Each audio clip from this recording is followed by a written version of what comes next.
అందరికీ నమస్కారం. శ్రీచరణ స్టూడియోస్కి స్వాగతం. ఈ ఛానల్ని వీక్షిస్తున్న ప్రేక్షకులందరికీ ధన్యవాదాలండి. మీరు ఇంకా మన శ్రీచరణ స్టూడియోస్ని సబ్స్క్రైబ్ చేసుకోకపోతే వెంటనే సబ్స్క్రైబ్ చేసుకోండి. మళ్ళీ మనం గోవింద సేవ సత్యభామ గారి దగ్గరికి వచ్చేసాం. ఆవిడ ద్వారా చాలా మంచి విషయాలన్నీ మీకు ఈ ఛానల్ ద్వారా తెలియపరుస్తాను. అమ్మ నమస్కారం. నమస్కారం అండి. మీ శ్రీచరణ స్టూడియో ప్రేక్షకులందరికీ కూడా నమస్కారం. జై శ్రీరామ్. పూర్వం రోజుల్లో ఆడవాళ్ళ వల్ల యుద్ధాలు జరిగాయి అంటారు. ఆడవాళ్ళని అవమానించడం వల్లే యుద్ధాలు జరిగాయని ఎందుకని? అది సినిమా వాళ్ళలాగా ప్రచారం చేస్తారు. పూర్వపు రోజుల్లో ఎప్పుడు ఏం జరిగిందనేది మన హిందువులకి ఎప్పుడు ఎలా తెలుస్తుందంటే సినిమాల వల్ల తెలుస్తుంది. మన వాళ్ళు పుస్తకాలు చదవరు కదా, మన వాళ్ళు చదవరు, రామాయణం చదవరు, భారతం చదవరు. వీళ్ళకి ఎలా తెలుస్తాయంటే ఒకటి సినిమాల వల్ల తెలుస్తాయి. కొన్ని డైలాగులు బాగా రాసంటే ఆడదాని వల్ల యుద్ధాలే జరిగాయి అనేసేది ఎక్కడదంటే సినిమా డైలాగ్. చాలా సినిమాలు విన్నాను నేను డైలాగు. ఆడదాన్ని అవమానించడం వలన, హింసించడం వలన, వేధించడం వలన యుద్ధం జరిగాయి. ఇంకొకటి సొమ్ము ధరాబద్ధంగా ఇంకొకటికి చెందిన వస్తువుని అధర్మంతో వాళ్ళని వేధించి హింస పెట్టి లాక్కొని నీవు చేసిన అధర్మానికి యుద్ధం. ఇప్పుడు సినిమాల్లో చూసి మనం చెప్పుకుంటున్నాం, డైలాగ్స్ అక్కడ నుంచి వింటున్నాం మనం. ఆడదాని వల్ల యుద్ధాలే జరిగాయి, ప్రపంచ యుద్ధాలే జరిగాయి అని అంటున్నారే. ఆడదాన్ని ఏం చేస్తే యుద్ధాలు వచ్చాయి అవి సినిమా నుండి చూపిస్తే మాధ్యమంగా సమాజం మారుతుంది. అలా కాకుండా మహిళలని ఏం చేయడం వల్ల యుద్ధాలు వచ్చాయో చెప్తే బాగుంటుంది. సినిమా వాళ్ళకి ప్రజలు కాస్త మేలు చేసిన వాళ్ళు, సమాజాన్ని ఉద్ధరించిన వాళ్ళు అవుతారనమాట. ఎంతసేపు ఉన్నా కూడా వక్రీకరించి సినిమాలు తీసేయడము, ఇది కూడా విపరీతంగా హిందుత్వం పైన ఒక విధంగా సినిమా వాళ్ళు చేసిన దాడి. ఇప్పుడు నేను కొన్ని సినిమాలో డైలాగులు చూశాను. హీరోని సమర్థించడం కోసము రాముడే సీతను అవమానించాడు, నా కొడుకు మాత్రం ఎప్పుడు అలా చేయలేదు అంటే, ఇప్పుడు నీ కొడుకును గొప్పవాడిని చేయడం కోసము రాముడు ఎందుకు లాక్కొచ్చావు మధ్యలో? రాముడు సీతను అవమానించాడు అన్నది నువ్వు ఎప్పుడు పోయి చూసావు? నువ్వు చదివావు ఆ రామాయణంలో అలా లేదు కదా. ఇవన్నీ కూడా సినిమా పైత్యాలండి. సినిమాలు చూసి మనం ఆ విధంగా నేర్చుకుంటున్నాం అంతే. నిజానికి అలా ఏమీ లేదు. ఇప్పుడు ఒక ఉదాహరణ చెప్తాను. సీత వల్ల యుద్ధం వచ్చింది, ఆడదాని వల్ల యుద్ధం వచ్చింది అంటారే. ఆ సీతను ఏం చేశాడు రావణాసురుడు? ఆ మాననామం ఉంటే ఎక్కడో పర్ణశాలలో ఆమె భర్తను మాయ చేసి ఒక మాయలేడిని పంపించి అటువైపుకు పంపించి ఒక సన్యాసి వేషంలో, సన్యాసి అంటేనే భారతీయులు నమస్కారం చేస్తారు, చాలా పవిత్రమైన ధర్మం కదా సన్యాసి ధర్మం అంటే. అలాంటి ఒక సన్యాసి వేషంలో వచ్చి మరి అతని భార్యను తీసుకెళ్ళి పెట్టి అడ్డొచ్చిన జటాయువుని చంపేసి ఇంత చేసి తర్వాత రాముడు తెలుసుకొని అప్పటికి ఏమనకుండా ఈ ఆంజనేయ స్వామిని, అంగదుడిని, వీళ్ళందరినీ కూడా అక్కడ రాయవారానికి పంపించిన దూతల్ని వినకుండా నాకు కావాల్సింది అంటే ఇంకొకటి భార్య నీకెందుకు, నాకు కావాల్సింది అని వాడు పట్టుబట్టి కూర్చుంటే అలాంటి వాడిని ఇప్పుడు వదిలేయాలా? సినిమా వాళ్ళు ఏం చెప్తారు దానికి సమాధానము? యుద్ధం ఆడదాని వల్ల జరగలేదు. యుద్ధం అధర్మము చేసి ఇంకొకరిని నాశనం చేసేయాలి, నేనే బాగుపడాలి అనే స్వార్థపరాయణతో ఉన్న ఈ రాక్షస ప్రవృత్తి ఎవరిలో ఉందో అలాంటి వాళ్ళ వల్ల యుద్ధాలు వచ్చాయి. కానీ ఆడదాని వల్ల రావడం ఏంటి అంటే, ఇప్పుడు ఈ మాటలు మాట్లాడే వాళ్ళు ఆడదాన్ని ఏం చేసినా కూడా ఏమీ అనకూడదు, యుద్ధాలు లాంటివి రాకూడదు, సైలెంట్గా ఊరుకోవాలా?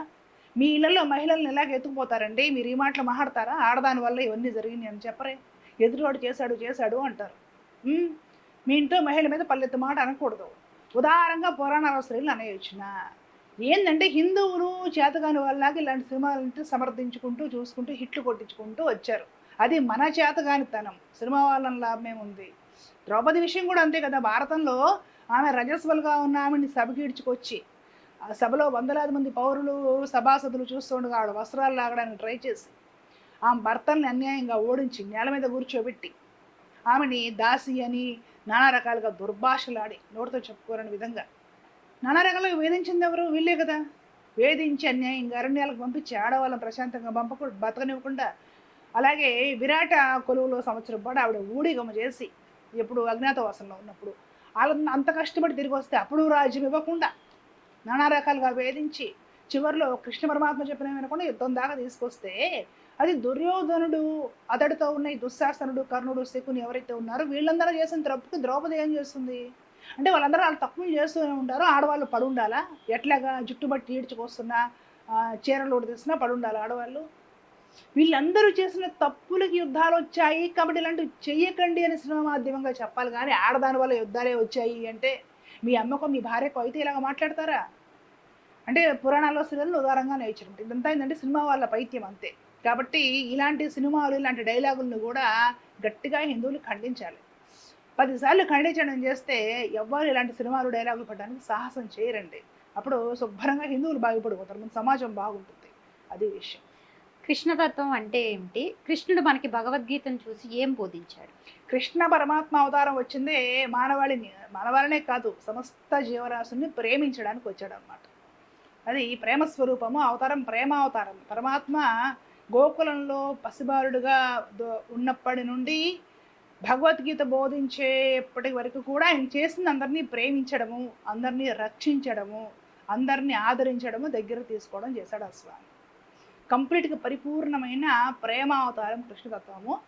ఆ స్వామిని పూజించడం, ఆరాధించడం కూడా చాలా చాలా చాలా తేలిక. ఎలా అంటే ఆ స్వామి ఒక ఫోటోను, ఒక చిన్న విగ్రహం పెట్టుకొని ఏదో కన్నయ్య కృష్ణయ్య అని ప్రేమగా ఆయనని ఏదో ఆయన నామస్మరణ చేసుకుంటూ వచ్చిన పాట పాడుకుంటూ ప్రేమించినా సరిపోతుంది అనమాట.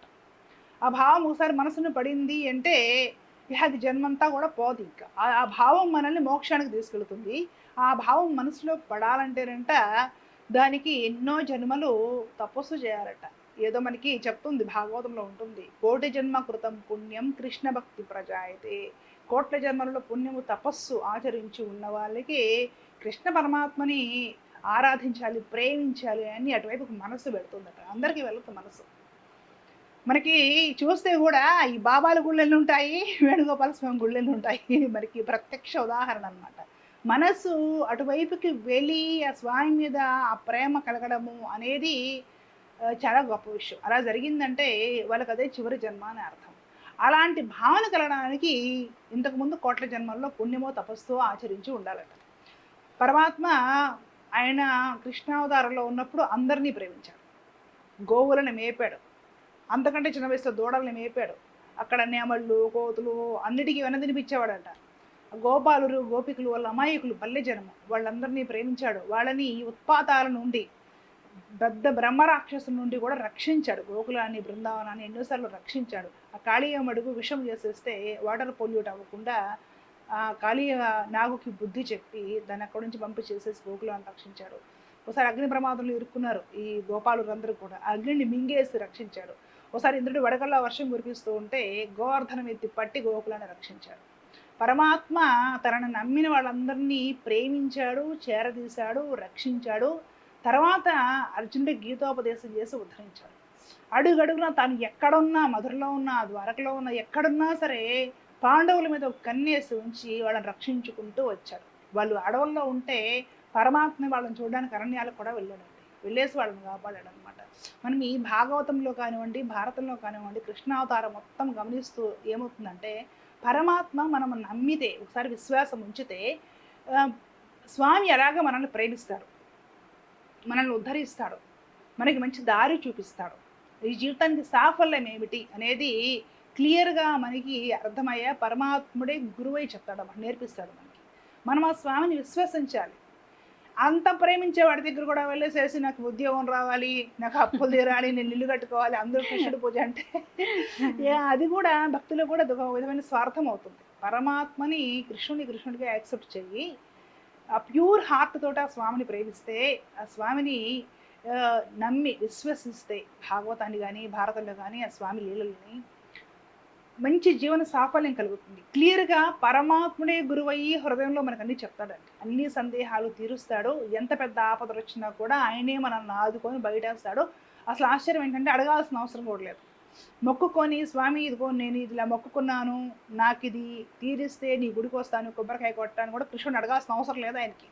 మనం అడగకుండానే మనకు వచ్చే ఆపదల్ని ఆయన నివారించేసి రక్షిస్తాడు. ఆ విధంగా ఎన్నో దృష్టాంతాలు ఉన్నాయి. పాండవులను కూడా ఆయనే కాపాడుకొచ్చాడు కదా. అయితే ఇక భగవద్గీత విషయం అడిగారు. భగవద్గీత చాలా మందిలో ఉన్న అపోహ ఏంటంటే అది ఎప్పటికో ముసలి వాళ్ళు అయిపోయినాక ఖాళీగా ఉన్నప్పుడు, రిటైర్ అయిపోయిన తర్వాత అప్పుడు పని పాటు ఉండదు కాబట్టి ఏదో కాస్త చదువుకుంటారులే వాళ్ళు భగవద్గీత ఒకసారి కప్పుకొని అనే ఒక ఫీలింగ్ కూడా ఉంది. ఈ ఫీలింగ్ కూడా కారణం సినిమాల్లో కూడా కాస్త ఈ గుమ్మడి గారు, ఎస్వి రంగారావు గారు వయసు పెద్దదైపోయినాక కొడుకులు కోడలు వచ్చాక ఆ భవనంలో ఒక గదిలో కూర్చొని సెలవు కప్పుకొని భగవద్గీత చదువుకుంటూ ఉన్నట్టుగా కొన్ని సీన్స్ ఉంటాయి బాబు సినిమాల్లో. అవి చూసి కానివ్వండి, కారణం ఏదైనా కూడా భగవద్గీత అంటే ఏదో పెద్దవాళ్ళు అయిపోయినా ఖాళీగా ఉన్నప్పుడు చదువుకునేదిలే అనే ఒక ఫీలింగ్ హిందువుల్లో ఉంది, ఆ విధమైన భావజాలం ఉంది. కానీ అది చాలా చాలా చాలా తప్పు. ఈ మధ్య కాలంలో ఏం చేస్తారంటే ఎవరైనా మరణించినప్పుడు ఘంటసాల గారి భగవద్గీత క్యాసెట్ పెడుతున్నారు. ఈ చనిపోయిన వాళ్ళ దగ్గర ఎక్కువ పెడుతున్నారు. అక్కడ బండి భగవద్గీత వినపడితే అక్కడ ఎవరో చనిపోయారనే ఉద్దేశం.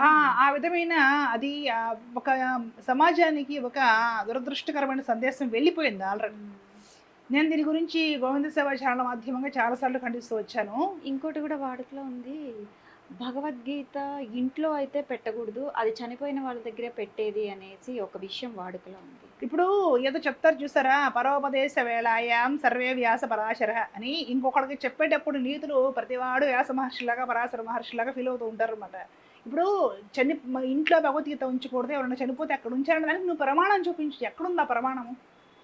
అసలు భగవద్గీత కృష్ణుడు ఎప్పుడు బోధించాడు? అర్జునుడు అప్సెట్ అయిపోయి ఉన్నాడు, హర్ట్ అయ్యాడు ఆయన. ఏమిటో ఇంత కష్టపడ్డాం కానీ అరణ్యాల్లో, మాకు కూడా అరణ్యాల్లో కందమూలాలు తిని బ్రతకడం అలవాటైపోయింది, ఏమిట్లా ఈ యుద్ధము, నా తాత భీష్ములు వారు ఆపోజిట్ పక్షంలో ఉన్నారు, నాకు చదువు నేర్పిన గురువు ద్రోణాచార్యులు వారు ఆపోజిట్ పక్షంలో ఉన్నారు, ఇప్పుడు నేను యుద్ధం చేస్తే వాళ్ళ మీద చేయాలి, పెద్దవాళ్ళు నన్ను ఎత్తుకొని పెంచారు, మా తాత భీష్ముడి మీద ఎక్కి చిన్నప్పుడు నేను ఆడుకొని యూరిన్ కూడా పోసాను ఆయన మీద, ఆయన ఏమనుకోకుండా తుడి చేసుకున్నాడు నా మనవడు కదా అని. అలాంటి తాత మీద తండ్రి లేకపోయినా తండ్రిలా పెంచాడు, ఎలా యుద్ధానికి వెళ్ళేది? ఇలాగా ఆయన భావోద్వేగానికి లోనైపోయి నేను చెయ్యని యుద్ధము, నేను అరణ్యాలకు వెళ్ళేసేసి ఎలా కందమూలాలు తిని బ్రతుకుతాను, ఎలాగో మాకు అలవాటు అయిపోయింది కాబట్టి 13 ఏళ్ళు, లేదంటే ఏదైనా ముష్టి ఎత్తుకుని నేను బ్రతుకుతా, లేదంటే చచ్చిపోవడానికి కూడా నేను సిద్ధం, నేను యుద్ధం మాత్రం చేయను, ఎందుకంటే వీళ్ళు నా వాళ్ళు, అంతా నా వాళ్ళే, నా వాళ్ళు ఉన్నారు ఇక్కడ, వాళ్ళని చంపుకోవాల్సి వస్తుంది అని ఆయన వదిలేశాడు అనమాట. నా ఎవరు పరెవరు? పరమాత్మ అక్కడ గీతోపదేశం చేసిన తర్వాత చెయ్యక ముందు అర్జునుడు అప్సెట్ అయి ఉంటే చనిపోవడానికి సిద్ధము, భిక్షెత్తుకొని బ్రతకడానికి సిద్ధము, అడవుల్లోకి వెళ్ళి కందమూలాలు తింటే తపస్సు చేసుకోవడానికి సిద్ధము, కానీ ఈ కర్తవ్యం మాత్రం నేను చేయను అని అర్జునుడు గీతోపదేశం అయిపోయిన తర్వాత తన కర్తవ్యం ఏమిటి, తనకి ఏం రూట్, ఏ రూట్లో వెళ్ళాలి, లక్ష్యం ఎలా ఛేదించాలి, ఏ విధంగా నేను ఆ లక్ష్యాన్ని గమ్యాన్ని చేరుకోవాలి, ఒక స్పష్టత వచ్చిన తర్వాత మహాభారతంలో చెలరేగిపోయాడు, కురుక్షేత్రంలో చెలరేగిపోయేసేసి చక్కగా సాధించుకున్నాడు రాజ్యాన్ని. చేసింది కూడా నీ వాళ్ళే అంటాడు. యుద్ధంలో గెలుపొందాడు అర్జునుడు. అంటే ఏంటంటే ఎవరైనా కూడా భగవద్గీత అనేది ఈ రోజుల్లో ఎవరిని అప్సెట్ కానివ్వకుండా, మానసిక ఒత్తిడికి లోనవ్వకుండా, ప్రతి ఒక్కరికి జీవిత లక్ష్యం ఏమిటి, ఎన్ని ఒడిదుడుకులు ఉన్నా కూడా వాటిని మనము ఎదిరించి ధైర్యంగా అడుగులు ముందుకేసి ఎలాగా ఈ మన గమ్యాన్ని చేరాలి, ప్రతి ఒక్క విషయానికి భగవద్గీత స్పష్టంగా ఉపయోగపడుతుందండి. అలాగ ఉపయోగపడే గ్రంథము ఈ ప్రపంచంలో రెండోది లేదు. ఈ విషయం నేను చెప్పడం లేదు, పెద్ద పెద్ద సైంటిస్టులే చెప్పారు, భగవద్గీత లాగా ఉపయోగపడే గ్రంథము లేదు ఈ ప్రపంచంలో, అదొక్కటే ఉంది అని. అది సర్వమానవాళి కోసం నిర్దేశించబడింది భారతీయ తత్వశాస్త్రం భగవద్గీత. ఈ రోజుల్లో పిల్లలు 10th క్లాస్లో కూడా ఒక ర్యాంకు వాళ్ళు అనుకున్నది రాకపోతే సూసైడ్ చేసుకుంటున్నారు. చిన్న చిన్న పిల్లలు లవ్లో బ్రేకప్ అయిపోయిందని సూసైడ్ చేసుకుంటున్నారు. తల్లిదండ్రులు అడిగింది ఇవ్వలేదనో, లేదంటే స్పోర్ట్స్లో ఒక మెడల్ రాలేదనో, ఒక ప్రైజ్ రాలేదనో సూసైడ్ చేసుకుంటున్నారు. సాఫ్ట్వేర్ జాబులు చేస్తున్నాము, నెలకు లక్షల జీతం వస్తుందనే కానీ ఆ ఉద్యోగం పోయిందంటే నెల రోజులు కూడా ఉండలేక సూసైడ్ చేసుకుంటున్నారు. ఏంటంటే చదువులు చదివారు, ఇంగ్లీషు అంతా పరిజ్ఞానం ఉంది, రకరకాల భాషలు మాట్లాడుతున్నారు, విదేశాల్లో ఉంటున్నారు, కానీ మనసు స్థిరంగా లేదు, గమ్యం గురించి ఖచ్చితమైన అవగాహన లేదు, జీవితం గురించి సరైన దృక్పథం లేదు. ఇవన్నీ ఉన్నప్పుడే నువ్వు ఆ భారాలు ఎత్తుకోగలుగుతావు. లక్ష్యం మీ చేతిలో పెడితే దాన్ని ఖచ్చితంగా ఎలా ఖర్చు పెట్టి సద్వినియోగం చేయాలో తెలియని వాళ్ళ చేతిలో పెడితే ఏం చేస్తారండి వాళ్ళు? ఆలోచించండి, ఖర్చు పెడతారు. లక్ష్యం మీ చేతిలో పెడితే లక్ష్యం ఎందుకు వాడితే సాఫల్యత కలుగుతుంది అనే మంచి ప్రణాళిక ఉన్నవాళ్ళు, అలాంటి తెలియ ఉన్న వాళ్ళ చేతిలో లక్ష్యం పెడితే ఆ లక్ష్యాన్ని చక్కగా సద్వినియోగం చేస్తారు. ఆ లక్ష్యం వరకు 2 లక్షలే ఆలోచన చేస్తారు, ఆ లక్ష్యంతో 10 మందికి కడుపు నింపే ఆలోచన చేస్తారు, మంచి ఆలోచనలు చేస్తారు. తెలియని వాళ్ళ చేతిలో పెడితే ఇప్పుడు సిచ్యువేషన్ అలాగే ఉంది. మంచి ఉద్యోగాలు, అన్ని సౌకర్యాలు, నెల తిరిగితే చేతిలో మంచి శాలరీ, కానీ జీవితానికి ఒక లక్ష్యం ఏమిటి, మనం ఏ విధంగా జాగ్రత్తగా ఉండాలి, ఎలా ప్లాన్ చేసుకోవాలి, ఇవన్నీ తెలియదు. మంచి ఉద్యోగాలు చేస్తారు, మంచి పొజిషన్లో ఉంటారు, ఒత్తిడి ఎలా ఎదుర్కోవాలి, బాస్ ఒక మాట అంటాడు, గబాన ట్రాన్స్ఫర్ అని వస్తుంది, గబాన రావాల్సిన ప్రమోషన్ రాదు, వెంటనే వీళ్ళకి ఒత్తిడి, వెంటనే బార్లకి వెళ్ళి తాగడం. కానీ భగవద్గీత ప్రతిరోజు కూడా చదువుతూ ఉంటే ఈ ఒత్తిడులన్నీ తగ్గిపోతాయి, జీవితం పట్ల సానుకూలమైన దృక్పథం కలుగుతుంది, మంచి అవగాహనతోటి ముందుకెళ్ళగలుగుతారు. ఆత్మహత్య చేసుకోవాలి అనే ఆలోచనలు పరమ దరిద్రపు స్టేజ్లో కూడా రావండి. సొసైటీకి ఇంతకంటే మనం బ్రతకడం అనవసరము అనే ఆలోచన రాదు. అంత దారుణమైన స్టేజ్లోకి వెళ్ళినా కూడా ఇప్పుడు కూడా మనం నిలబడటానికి అవకాశం ఉంది, నిలబడదాం, మనం ప్రయత్నం చేద్దాము అనే అంత సానుకూల దృక్పథము మనకి భగవద్గీత ప్రతిరోజు అధ్యయనం చేయడం మనకు వస్తుంది. భగవద్గీత చనిపోయినప్పుడు పెట్టమంటే సరే అప్పుడు కూడా పెట్టుకోండి, ఏ ఇబ్బంది లేదు, అప్పుడు కూడా పర్మిషన్ ఉంది పెట్టుకోవడానికి. కానీ పిల్లల చేత చదివించాలి, ప్రతి ఇల్లాలు చదవాలి, ప్రతి జాబ్ చేసే ప్రతి ఒక్కరు చదవాలండి భగవద్గీత. చదివితే సానుకూల దృక్పథం కలుగుతుంది, జీవితం బాగుంటుంది, ఎలాంటి ఒత్తిడులు పరిస్థితులను ఎదుర్కోగలుగుతారు. కాబట్టి భగవద్గీత ఖచ్చితంగా అందరూ చదవాల్సింది, అందరికీ ఉపయోగపడుతుంది అది.